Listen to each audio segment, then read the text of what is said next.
Thiruvananthapuram നെട്ടയത്തെ BJP CPM സംഘർഷത്തിൽ Vattiyoorkavu police കേസെടുത്തിരിക്കുകയാണ്. പോലീസുകാരനെ ആക്രമിച്ചതിലും കേസെടുത്തിട്ടുണ്ട്.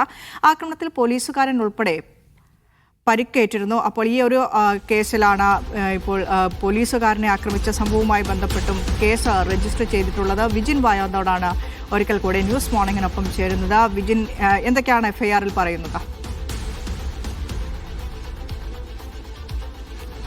വിനിഷ, ഇന്നലെ രാത്രി ഏകദേശം 7 മണിയോടെയാണ് വട്ടിയൂർക്കാവ് നെട്ടയം മലമുകളിൽ ഇങ്ങനെയൊരു സംഘർഷമുണ്ടായത്.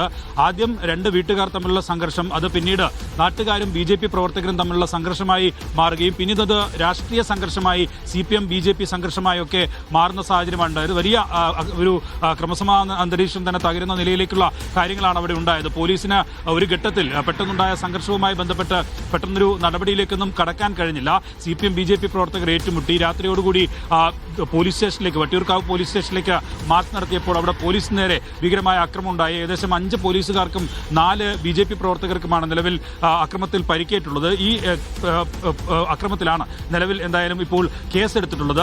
5 പോലീസുകാരെ ആക്രമിച്ചതിന് RSS പ്രവർത്തകരുടെ പേരിൽ ഉൾപ്പെടെയാണ് നിലവിലുള്ള കേസ്. എന്തായാലും FIRൽ പറയുന്നത് ആയുധങ്ങളുമായി എത്തി ആക്രമിച്ചു, അതായത് ആയുധങ്ങളുമായി എത്തുകയും പോലീസുകാരെ ആക്രമിക്കാനായി അത് ഉപയോഗിക്കുകയും ചെയ്തു എന്നതുൾപ്പെടെയുള്ള വകുപ്പുകൾ ചേർത്താണ് നിലവിൽ എന്തായാലും കേസെടുത്തിട്ടുള്ളത്. വട്ടിയൂർക്കാവ് പോലീസ് തന്നെയാണ് കേസെടുത്തിട്ടുള്ളത്.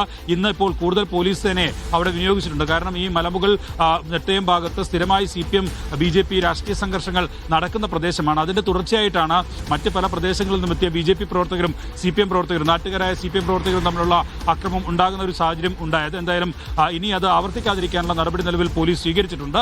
അതിന്റെ ഭാഗമായിട്ടാണ് നിലവിൽ കേസെടുക്കുകയും FIR രജിസ്റ്റർ ചെയ്യുകയും ചെയ്തിട്ടുള്ളത്. തിരിച്ച